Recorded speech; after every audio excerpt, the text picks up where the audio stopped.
Hello, I'm Sandra. 3 years ago, I saved a man's life, and he repaid me by marrying my silence. Everyone said I was lucky, but behind the blessing, I was being replaced. One gift, one name tag, one forged document at a time. They thought I couldn't see, but I heard everything. They planned a wedding and wrote me out of it.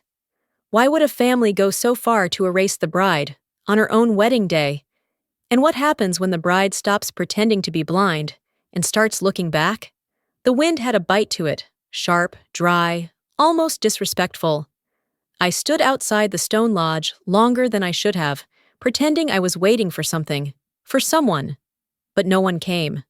Not Tobin, not his sister, not a single person from his side of the family.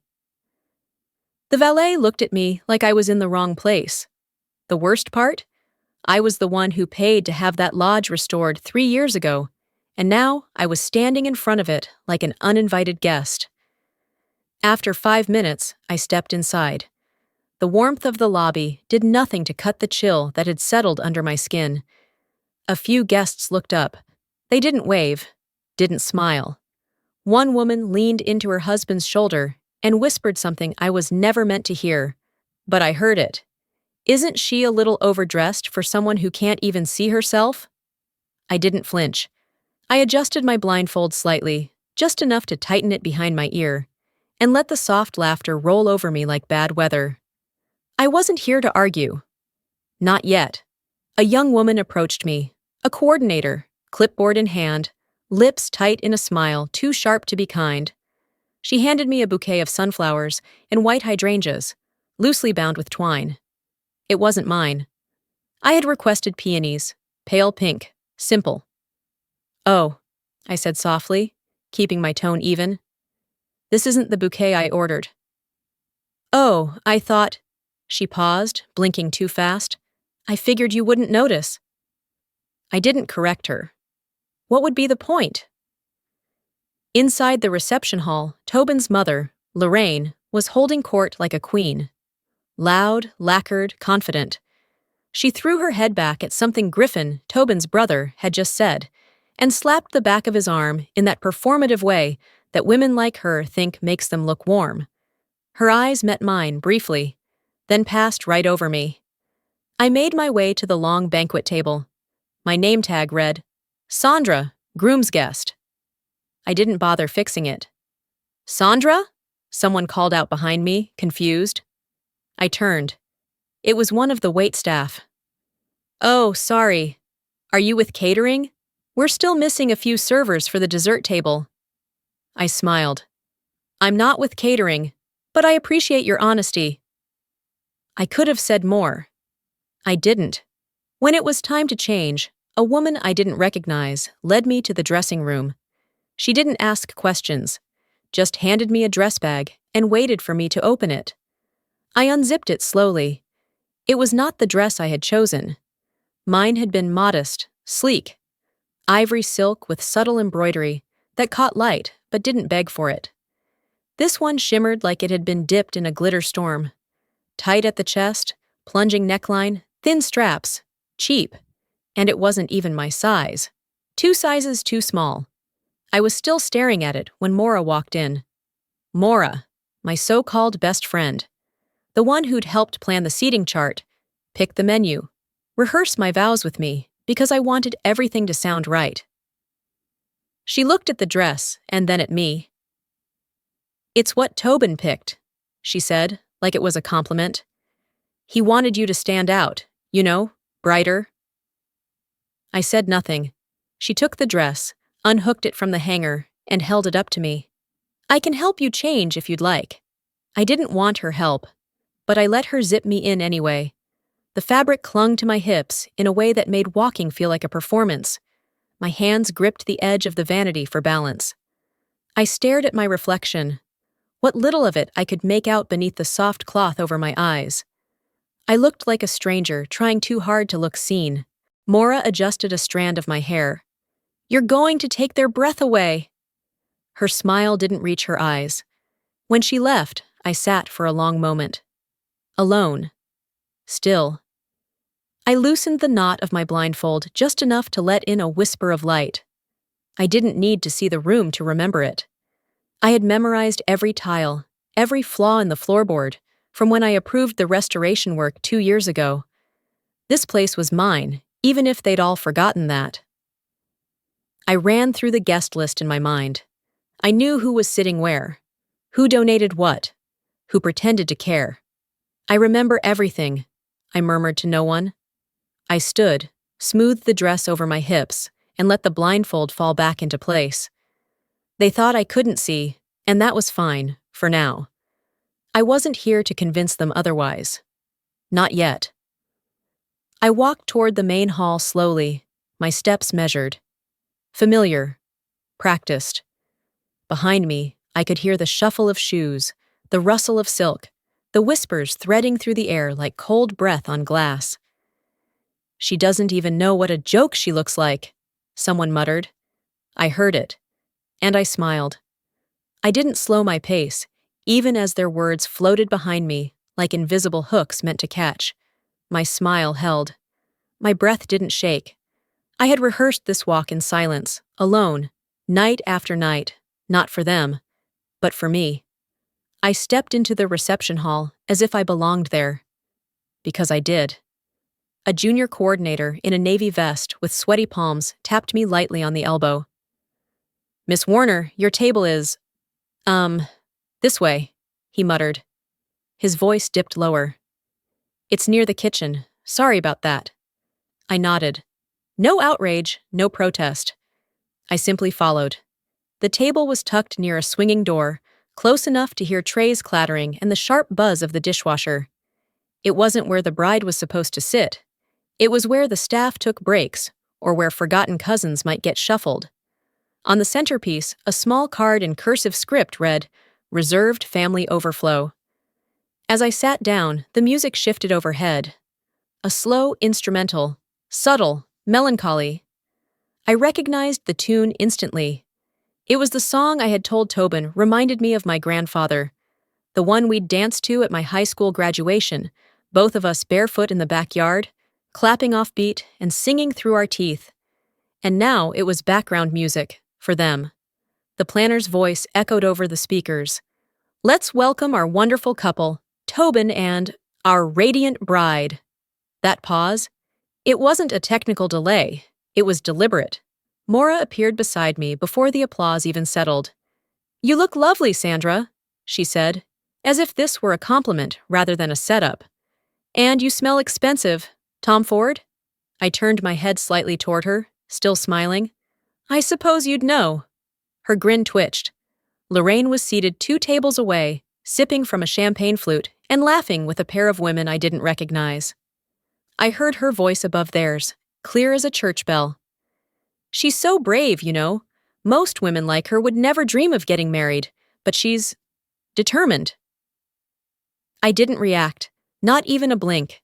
The more they spoke, the more it became obvious. They needed me to be the joke, the burden, the one they pitied. And I was none of those things. I excused myself quietly and made my way back to the private bridal room. I didn't run. I didn't slam doors. I just needed to adjust my scarf. At least, that's what I told the staff when they looked at me. Once inside, I opened my clutch, feeling for my compact. But there, tucked beneath the silk lining, was something that hadn't been there before. A cream-colored envelope. No name, no return address, only one word on the front. Sandra. Inside, in tight, slanted handwriting. "There are 2 signatures on your wedding license. Only one is yours. Be careful who you trust. One of them has forged something you own. No punctuation, no signature, just that." I didn't gasp, didn't panic. Instead, I folded the note twice and slid it back into my clutch, behind the lining. Then I leaned into the mirror, straightened my earrings, and whispered to my reflection, "Noted." I returned to the hallway, where laughter and clinking glasses met me like a slap. From around the corner, I heard Tobin's voice, casual and lazy. I stopped walking, careful not to make a sound. "I didn't spend much on the flowers," he was saying. "She can't see them anyway." A woman giggled, Mora's cousin, I thought. Then he added, she doesn't even know what she's wearing today. But hey, it's not like she'll remember what the hall looked like either. Mora chimed in.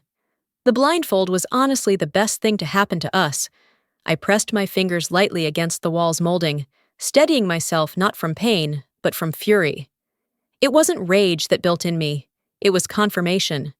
I had been testing Tobin's character for 3 years. Every clumsy joke, every delayed reply, every moment he chose to pretend I was less, it had all been filed away. Quietly, carefully. They thought my silence meant surrender. What it really meant was I knew how to wait. And waiting was almost over. I walked past them without turning my head. Mora saw me and went pale. Tobin kept laughing, oblivious or pretending. Maybe both. Back near the reception entrance, a man passed me carrying a tray of desserts. He leaned toward a colleague and whispered, loud enough for me to catch it, because I always catch it. Poor thing, she doesn't even know the dress makes her look ridiculous. I adjusted my shoulders, smoothed the front of my dress. My heels clicked neatly against the hardwood as I turned, blindfold still fixed. I smiled. The smile lingered on my face as I moved toward the main dining area, though it no longer came from amusement. It was armor, quiet, polished, and practiced. Just before reaching the entryway, I paused at the threshold. The hall was crowded now, humming with the low roar of voices and silverware against porcelain. Every chair was filled, every table pressed with white linens and gold accents. From a distance, it might have looked perfect. Until you noticed where they put the bride. A hostess, barely 20 by the look of her, approached me cautiously. Mrs. Warner? This way, please. She led me past a line of white chairs covered in velvet, past the family tables, and the long head table where Tobin was seated, alone, fiddling with his napkin. I was guided instead to a round table near the rear exit, beside the emergency fire extinguisher. A small laminated placard sat on the plate in front of me. Ms. Sandra Wardner. Not even my name. Seated beside me, of course, was Mora. She glanced up from her phone and offered a warm smile that didn't quite meet her eyes. I guess they always mess up names at events like this, she said lightly. You know how these vendors are. Lorraine, 3 tables away, piped up as if on cue. Sandra's always gotten names confused too, haven't you, honey? Being in the dark and all. The laugh that followed wasn't cruel. It was worse. It was casual. I didn't respond. I didn't even blink. I simply folded the corner of the name card and tucked it under the charger plate. I wasn't angry yet. The first clink of a champagne glass came minutes later. Someone was calling for attention. I heard the hush ripple across the room, followed by the stutter of the projector screen rolling down from the ceiling. A photo montage began. The first image was of Tobin as a child, arms raised in triumph with a baseball glove. Then another, Tobin at college, posing with a frat banner. Then his mother on her wedding day.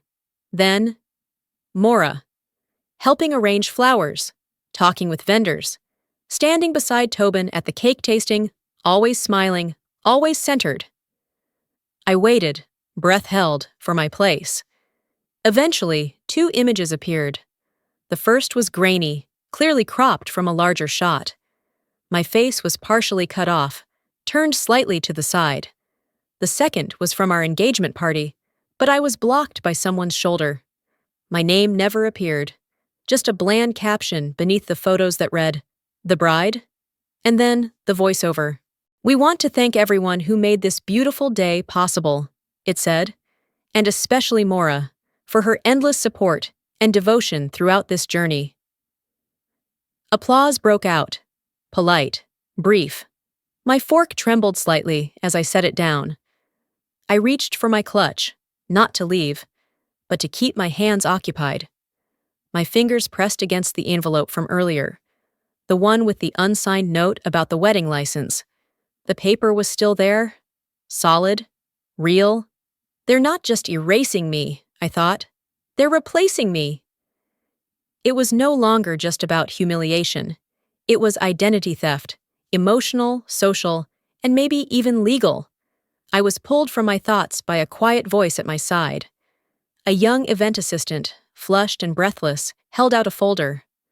"Sorry to interrupt, Miss Warner.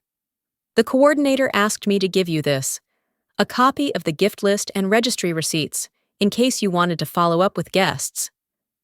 I nodded. "Thank you." When she left, I opened the folder slowly. The list was typed, neatly formatted. At the top, it read, "Wedding gifts received. Recipient, Maura Ellen." Line after line confirmed it. A $500 silver tray from Tobin's aunt. An antique heirloom bracelet from one of my godmothers. A $10,000 donation from my own family's trust, labeled, "Presented to groom's honor guest." I flipped the last page, folded the stack cleanly, and slid it back into my clutch. They weren't just taking my name, I thought. They were building her in my silhouette. The music shifted again, and when I looked up, the violinists were playing a familiar piece, the one I had personally selected for the first dance. A waltz, classic, simple. But I remained seated. Tobin didn't walk toward me. He stood, straightened his jacket, and walked directly to Maura. She met him halfway, her dress catching the light like it was meant to. No one stopped them. No one questioned the moment. As they stepped onto the dance floor, applause followed. I watched, unmoving. My hands remained in my lap, folded neatly. "I see you," I whispered. "All of you." When the song ended, I rose, not to leave, but to be seen. A waiter stepped beside me, refilling my water glass. He hesitated. "Ma'am, they told us to treat you like a distant cousin. I'm sorry." I didn't flinch. I didn't scold. Instead, I looked at him and asked, "Did anyone ask if the cousin owns the building?" He blinked, opened his mouth, closed it again. I walked toward the back of the hall without waiting for an answer. The hallway behind the reception hall was dim, lined with old framed photographs of the property from decades ago. I passed a shot of the original ribbon cutting from the 1940s. My name wasn't on the wall, but the deed said otherwise. The noise behind me dulled as I slipped around the corner toward the bridal suite. I needed a moment, a breath, not to gather strength, but to narrow it. I had begun cataloging every interaction like filing evidence for trial, and I knew, from the weight in my clutch and the vibration in my chest, the trial had already begun. Maura was waiting for me just outside the room. She held a porcelain teacup between her hands, like she was cradling something precious. "There you are," she said gently. "I brought you something calming. Chamomile, I think. Or maybe lavender." She passed it to me, like she'd handed me medicine after a fever.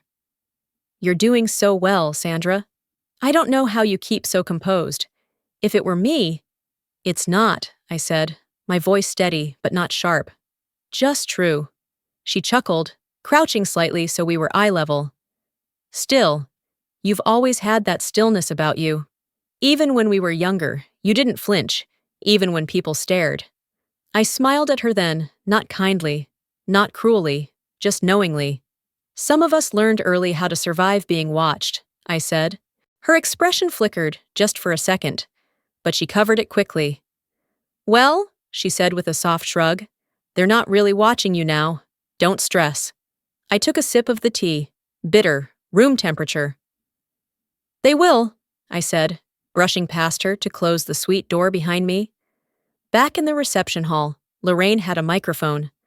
I could hear her even through the thick wooden door as I slipped off my shoes and stepped into softer ones I'd packed. My feet ached, not from walking, but from standing still too long. Her voice rang out, smooth and practiced. "We are so grateful Sandra was willing to go through with this," she said. "We all know how hard this must have been. For Tobin." A few guests laughed, gentle, unsure. "He's been so patient, hasn't he?" she added. "She's brave, dear Sandra. Not many would have kept trying after what she's endured." I walked in just as the last words left her mouth. I didn't interrupt. I waited until the claps subsided. I raised my glass. I suppose none of you were told what I've survived. The air stiffened. Lorraine's smile twitched. A guest coughed. I held the toast, then lowered it. I didn't need to add more. Shortly after, the slideshow resumed. I returned to my seat, my name still spelled wrong. I didn't bother fixing it anymore. The wedding coordinator came to me discreetly, as if delivering bad news about a lost suitcase. "Ms. Warner," he said softly, "we weren't able to play the video your mother sent. The file came in corrupted. Our tech team tried, but—" I tilted my head. "Did you ask for a backup?" He looked uncomfortable. I was told not to prioritize it. Of course he was. Just as I turned my face away from the projector screen, the image lit up again. Tobin as a toddler, Maura in the background, Lorraine holding a bouquet, music that tried too hard to sound heartfelt. I closed my eyes. My mother had spent days editing that video. She'd cried while recording the voiceover. I had watched her do it. I had held her hand as she read her message, slow, careful, proud, and it wasn't played. I stood up and left the table. No one followed. Back in the bridal suite, I locked the door behind me. The tea sat untouched on the vanity. I pulled out the small side panel of my suitcase and took out my phone. My personal one, separate from the one Tobin knew about. I unlocked it, opened a secure message chain, and typed one line. "Next phase?" The reply came instantly. Nolan's name didn't appear, but the NH initials were enough. "We're green, you say when." I looked at the envelope again, still tucked inside my clutch, its folds growing softer from the heat of my palm. I placed it next to my phone. Then I opened the small drawer beneath the mirror. Inside, wrapped in a velvet pouch, were my father's coral earrings, the ones no one here had seen me wear. The ones they didn't know meant anything. I fastened them to my ears slowly, looking at myself in the mirror. Not the blindfold, not the dress. Me. "It's not that I can't see," I whispered. "It's that I've waited for the right time to look." I stepped out of the bridal suite with a calm so still it almost felt dangerous. The coral earrings brushed against my jaw as I moved, catching just enough light to remind me who I was. The daughter of a man who built empires in silence and taught me the power of restraint. The reception buzzed like a hive, glasses clinking, chairs scraping, music rising and falling in predictable swells. I returned to my seat without fanfare. Maura was mid-sentence, entertaining a group of guests with a story about how she single-handedly coordinated the cake flavors. "Vanilla bean was my idea," she said sweetly. "Tobin hates almond, and Sandra, well, she didn't seem to mind." I didn't interrupt. Not yet. Instead, I pulled my chair in, slowly, and reached for my clutch. I opened the folder I'd tucked there earlier, the one the junior coordinator had handed me, thinking he was just doing his job. It held the registry documents, the donation breakdowns, and the recipient names. I scanned the first page. Every high-dollar gift was marked for Maura Ellen. Even the $10,000 check from my family's charitable fund, written in memory of my grandmother, had been rewrote. It read, in clean black ink, "Presented to groom's honor guest." The air shifted around me, not dramatically, but enough to make me feel the blood retreat from my fingertips. I tucked the pages back into the folder, leaned forward, and caught the eye of the event planner as he passed. "Do you have a moment?" I asked, voice even. He nodded quickly, leaning down beside me. "Of course." "I'd like to confirm the wedding fund balance and where it's being routed." He pulled out a tablet and tapped quickly, eyes scanning. "It says, 'The groom and his family are handling the transfers,'" he said. "That's incorrect," I replied. "I personally authorized the setup. Funds should be routed through the Warner Foundation account." His eyes widened. I see multiple gift entries with the other recipient. Maura Ellen appears on nearly all of them." I smiled politely, then took a long sip from my water glass. Would you kindly print 2 copies of that report for me? One for your records, one for mine. He nodded and disappeared. Across the room, my uncle leaned toward me and tapped my arm. He was holding up his phone. Sandra, he whispered, I got this weird thank you email just now. I took his phone and read the message. Thank you for supporting Tobin and Maura's future. Your generosity means the world to us. I handed it back to him and gave a small nod. Thank you, Uncle. I opened my own phone, now active with notifications I hadn't yet touched. 5 different guests had received similar messages. The signature at the bottom. Ellen & Co. Media Relations. Maura's firm. I scanned the room and spotted the event coordinator again.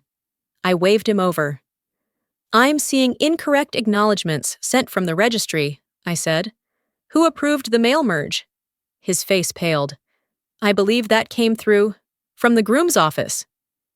You may want to stop the rollout, I said. This borders on identity fraud.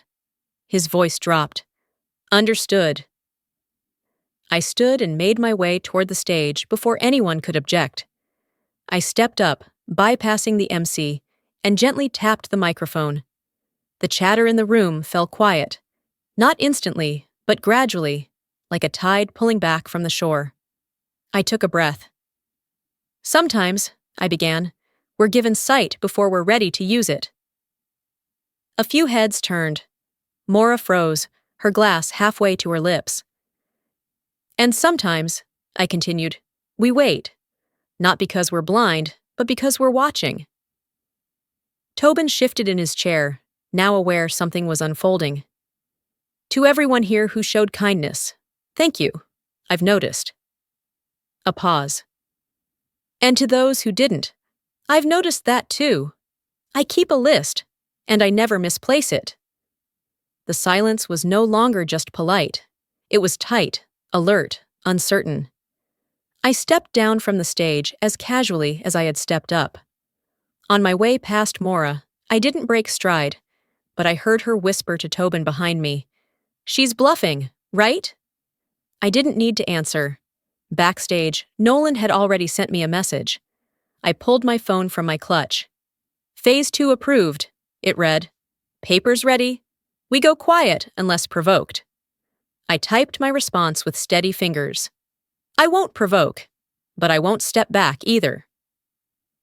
Then, without hesitation, I slipped off the wedding ring, silver band, no stone, and placed it inside a small silk pouch. I didn't hide it. I tucked it in the outer pocket of my clutch, where it bulged ever so slightly. Let them see it. I clipped a second mic beneath my neckline. Quiet. Hidden. Then I stepped through the curtain again. Tobin was laughing, leaning toward one of his cousins, head tilted back like a man who still thought the evening belonged to him. He didn't see me. Not yet. But I saw him. He doesn't realize the first laugh has already ended, I thought. By the time I reached the edge of the dance floor, I could already feel it shifting. Not the music, not the air. Them. Their attention. Something about how I walked, how I stood straighter, quieter, more precise, made people start noticing in ways they hadn't all night. I didn't need to say anything yet.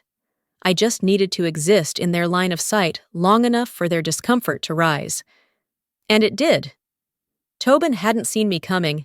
He was too busy holding court with his cousin Brad, retelling some half-baked story about hiking Mount Evans and forgetting to bring enough water. Everyone around him was laughing too hard for a story that uninteresting. Then the lull hit. Just enough of a pause to change the tempo of the night. That's when Tobin grabbed the mic. All right, he said, holding up his hand like he was calming a fictional storm. Let's hear it for my wife. His grin stretched too wide. The crowd clapped out of habit, not conviction. Tobin turned toward me, not realizing I'd moved closer. Not yet. You all know I'm not marrying her for her looks. She can't even see me anyway. A ripple of laughter passed through the tables. Not everyone laughed, but enough did. He went on, tone thick with sarcasm. Love's about giving, right? What's love without a little charity? The smile on my face didn't move. But my hand did. casually slipping into my clutch, pressing the button on the discreet recorder I'd been carrying since the night before. This wasn't the first time he'd said something that needed to be remembered. I didn't interrupt him. I didn't shout. I didn't cry. I just stood there, listening, watching, letting him pile the rope into his own hands. After another awkward chuckle from the room, Tobin handed the mic back to the DJ and walked off stage. The DJ hesitated, then motioned to restart the music. I stepped in before he could. "I'd like to borrow that mic for a moment," I said calmly. The DJ looked to Tobin. Tobin blinked, annoyed but confused. Then he nodded. "Sure, babe. Keep it short." I smiled at him. "Of course." The room quieted again. Not because I was loud, but because the calm didn't match the moment. That makes people uneasy. They lean in. I held the mic close, let the pause stretch just enough, then said, "Nolan."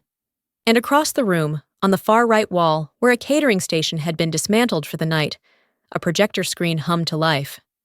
Audio filled the air, Tobin's voice unmistakable. "Once the paper's signed, she's just another liability. 3 years of pretending, and she still hasn't caught on." Gasps. Then silence. Someone dropped a fork. I didn't look at Tobin. I looked at the coordinator, who was standing near the projector. "Under Colorado law," I said calmly, "knowingly misleading someone into a marriage under false pretenses, particularly for financial gain, constitutes fraud. Consent becomes legally invalid." I handed the microphone back to the DJ. Then I turned and walked off stage. Not fast, not triumphant. Just finished. I passed Lorraine in the hallway. She stormed after me, her heels clapping hard against the stone tile. "How dare you humiliate your husband like that in front of everyone?" she snapped. I didn't stop walking.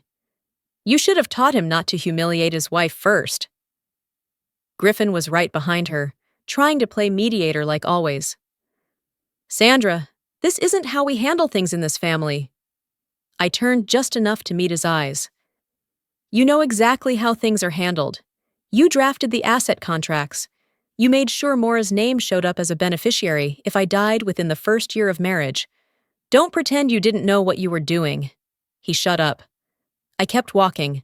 I circled back through the side entrance, stepping once again into the reception hall. People shifted in their seats as I passed, some looking away, others watching with wide eyes, like they didn't know whether to applaud or apologize. I stopped near the center of the room. I didn't pick up a microphone this time. I didn't need to.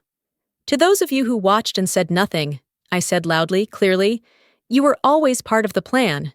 You just weren't in mine." And then I left the room. No slammed doors, no tears. As I passed Tobin, now red-faced and cornered between two waiters, I leaned in just enough for him to hear. "You had 3 years to prepare. I only needed 3 minutes to undo it." I hadn't even reached the edge of the room again before I felt it. The shift in energy, the tightening of the air like a thunderstorm about to roll through. People weren't clinking glasses anymore. They weren't pretending not to look. They were staring, and not at the cake or the flowers or the light fixtures I'd paid to have custom installed. They were staring at me. Tobin was waiting near the bar, pacing in tight circles and whispering heatedly to Griffin, whose arms were crossed tight across his chest. Lorraine stood nearby, arms flared, eyes darting like she was trying to decide between damage control and a full-blown scene. I didn't need to wonder which way she'd lean. I already knew her tells, and I was right. Before I could make it past the nearest table, Tobin's voice broke through the low murmurs. "Don't clap for her," he shouted. "She's not innocent." Every head turned. Even the servers froze. He moved toward the center of the room, waving his phone like a weapon. "She lied to all of you. She can see, and she's not even legally my wife." A few gasps rippled through the crowd. I kept my face still. "She lied!" he barked again. "She faked being blind. Who does that? And this?" He held up a printed document with trembling fingers. "This is our marriage license. Look at the name. Sophia Maura Ellen. That's who I signed to marry." He tossed the paper onto the nearest table like it was a smoking gun. Except it wasn't. Because I'd brought the ammunition, I didn't rush. I didn't raise my voice. I turned slowly to face him, then held up a single hand. Nolan stepped forward from the side corridor, calm as ever, carrying a slim black folder. He didn't speak. He didn't need to. He just handed me the real copy. I opened it and let it rest flat in my palm, held it out toward the guests. "This," I said clearly, "is the official, notarized, state-filed marriage license." I paused. "This," I lifted the fake, now crumpled under Tobin's wineglass, "is a forgery, signed by someone who thought she could switch names and steal a role that wasn't hers." Maura shot up from her seat, voice high and cracking. Sandra, I didn't know." I looked at her, not cruelly, just completely. "You helped write the thank you cards under your own name," I said. "You rerouted gift registries. You tried to overwrite someone else's identity, mine, with your proximity. That's not confusion, that's intent." Maura tried to leave. A man from venue security stood quietly at the back entrance and shook his head. She sat back down. I turned back to the crowd. "None of this was accidental," I said. "This was a campaign." Whispers grew louder, but I didn't let them gather momentum. "The woman you thought was the bridesmaid," I said, "has been orchestrating an identity swap for months." "And Tobin?" I glanced at him. "He let her." Tobin lunged forward, face flushed, hands out as if pleading. "You said you wanted truth." "No," I corrected. "I said I wanted character." That's when Lorraine cracked. From the side she shrieked, voice rising over the room. "You're just like your father, manipulative, vindictive. You pretend to be composed, but you're cold underneath. Rotten." I turned to her, and for the first time that night, my voice hardened. "My father taught me how to protect what I built," I said. "You taught your sons how to destroy anything they couldn't own." Griffin, standing behind her, slammed his drink down on a nearby table. "I told you not to drag me into this," he hissed at Tobin. "You said you were handling it." "I did," Tobin snapped. "She was blind, Griffin. I thought she wouldn't." "You thought wrong." They argued in front of everyone. Two brothers unraveling years of secrets in real time, their mother caught between them, trying to salvage a legacy that had never been hers to hold. And I walked away. I stepped off to the side as if I were just moving through fog, past guests who no longer knew where to look, past women clutching their clutches tighter, and men with loosened ties pretending to check their phones. Nolan met me halfway. "Media's here," he said quietly. "They've got the audio and the legal docs. It'll be everywhere by morning." I nodded, brushing a finger along my earring. "Let them run it." "What about the Ridge name?" I glanced toward the chaos still unfolding behind us. "What they stole," I said, "was image. What they lost was credibility." For a moment, I just stood there, watching it all from a distance, like someone watching a slow-building fire from a porch that's no longer theirs. And then I stepped forward again. I moved back toward the center of the room, just far enough for the light to catch on the coral at my ears. A hush returned, not because I demanded it, but because they knew it was no longer theirs to control. I leaned toward Nolan. "It's time," I said. Then I lifted the mic. The microphone was warm in my hand. I didn't raise it with force or drama, just intention. The room waited, though the performance had ended long before I'd walked back into their line of vision. This wasn't the climax. This was the part they didn't rehearse, the part where silence had finished its sentence, and now the truth arrived without makeup. I looked at no one and everyone all at once. "Some of you," I said, "thought I was the help." There were tiny movements, shoulders stiffening, eyes darting, someone clearing a throat like they could cough the guilt out. "Some of you thought I was helpless." Another pause. "I was neither." I didn't need to yell it. I just let the words sit. They did the work. I turned, slowly, and gestured to Nolan, who stepped forward with a folder in hand. He opened it calmly, as if he were reading the lunch menu, but every sentence that followed was a brick dropped in still water. "Effective immediately," he began, "all financial arrangements, employment contracts, sponsorship deals, and event-related partnerships connected to the Ridge family, through Warner Group, Warner Holdings, and all subsidiaries, are hereby terminated." No gasp. Just a stunned collective silence, not from disbelief, but because they knew it was real. I handed him the mic, nodded once, and stepped off the platform. I wasn't in a hurry, I wasn't done. But I was complete. From the edge of the room, people began to stir. Not in rebellion, but in retreat. They stood slowly, murmuring softly, like survivors leaving a house that had caught fire and realizing they were standing on someone else's ashes. "She never needed him," someone whispered behind me. "No," another said. "They needed her. That's why it hurts." Lorraine was still seated, for once saying nothing. Her jaw was tight, but her hands had stilled. For all her noise, she understood hierarchy, and this wasn't her room anymore. Maura was being guided out, gently but firmly, by Nolan's legal assistant. She didn't argue, she didn't plead. Her eyes flicked to mine once, then dropped. "And Tobin?" He tried. He reached for my hand as I walked by, fingers grazing the edge of my wrist. "This wasn't fair," he said softly, like that would somehow reset the clock. I pulled my hand back, slowly but deliberately. "This wasn't punishment," I said. "This was protection of myself." I didn't look back to see his reaction. I didn't need to. As I stepped down from the main reception floor, the soft hum of a violin drifted in from the corner. It hadn't stopped all night. The player had simply kept playing, even as the house burned down in whispers. I passed him gently, nodded, and kept walking. Near the exit, a table had been cleared, the cloth wrinkled from rushed hands. I placed my blindfold on top of it, folded, clean, not dropped. The cloth wasn't shame anymore. It was history. A doorman opened the front double doors. Cold air met my face, and I welcomed it. A black car waited. Clara Van stood beside it, holding the rear door open. "Right on time," she said. Nolan was already seated inside, typing something on his phone. I slid in beside him, smoothing my dress as I closed the door. "Let's make the call," I said. "The merger goes through under my name, no co-signers."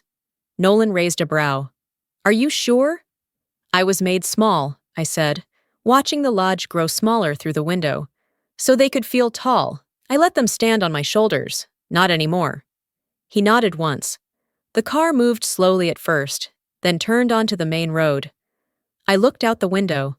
The lights of the lodge flickered as guests filtered out, all of them looking like the party had happened to them, not for them. We drove for a few minutes without speaking. No need to fill the space. It was peace, not pause. The lodge vanished from view. I let out a long breath. Not tired, not defeated. Just done. And done right. There are exits, I thought, that look like endings. But really, they're just unclaimed beginnings. 3 mornings had passed since I left the lodge. I hadn't spoken about it. Not to Nolan, not to Clara, not to the journalists who camped outside my building for 2 days straight, waiting for a statement. I didn't need to explain what was already recorded, filed, and scheduled for review in court and boardrooms alike. Instead, I poured my tea. I sat in my office, blinds half closed against the late morning sun, a blanket draped over the back of my chair that still carried the faint scent of the cedar chest it had come from.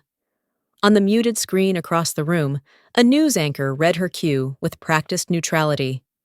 "Breaking this hour, the Ridge family has been officially disqualified from bidding on any municipal contracts following a preliminary investigation into allegations of fraud and forged legal documents during last week's high-profile wedding scandal. The Department of Corporate Compliance is expected to release a full statement by end of day." In the corner of the screen, a photo of Tobin appeared, looking away, hands in his pockets, caught mid-blink like a man who wasn't ready for his own reflection. Below his face, the caption read, "From groom to ghost." I took another sip of tea. No smile, just stillness. Some truths don't need to be shouted to echo. The footage of the wedding had circulated faster than I anticipated. Maura's face plastered beside mine in every thumbnail, with headlines like, "The bridesmaid who tried to become the bride." Her wellness brand lost 3 sponsorships within 48 hours. A tech partner dropped her public launch. She deleted every public-facing post within the week. She didn't call me. I wouldn't have picked up if she had. Later that afternoon, I walked the familiar gravel path that led to my father's grave. It was quiet out there, as it always had been. Tucked into a modest plot at the edge of the property line, the headstone was simple. His name, his years, and beneath it, builder, not borrower. I didn't speak when I got there. I simply knelt, reached into my coat pocket, and removed the folded blindfold. It had been washed, pressed, the cotton soft again, but frayed slightly at the edge. I set it down just below his name and rested my palm on top of it. I closed my eyes, breathed in the silence. It was never about what I could or couldn't see, I thought. It was about what I let them believe I didn't. That night, back at headquarters, I met Nolan in the conference room overlooking the street. The final documents had been printed. Thick legal bundles with tags and signatures ready for one last mark. I picked up the pen, pressed it to the paper, and wrote my name. Not Mrs., not CEO, not daughter of, just Sandra Warner. And that was enough. As I walked through the hallway on the top floor, the staff nodded quietly. No fear, no awe, just a steady, earned respect, the kind that doesn't require titles to hold weight. Someone had left an envelope on my desk. Inside, an invitation. Keynote speaker, Women in Leadership Forum, National Summit, my name printed in bold above the fold. I smiled, then set it aside. Not yet. Not because I wasn't ready, because I wasn't interested in proving anything. That afternoon, I received an email. Short, no signature, from Lorraine. "We didn't know what you were capable of. We were wrong." I hovered over the reply button for half a second, then deleted it. They wanted my silence to mean weakness, I thought. It never did. It meant I chose not to speak their language. By early evening, I was driving. No GPS, no schedule, just motion. I passed the old shops downtown, the bakery where I bought my father's last birthday cake, the quiet corner where Maura once cried about a job offer she didn't get. Everything in this town had memory stitched into its sidewalks, but it didn't carry weight anymore. At a red light, a car pulled up beside mine. An older woman glanced over. She didn't wave, didn't stare, just gave a small nod. Not of recognition, of acknowledgement, not of fame, of strength. I returned the gesture. The light changed. I turned left, let the sun fall behind me, and drove. Some wounds stay visible, not because they're unhealed, but because they became part of your architecture,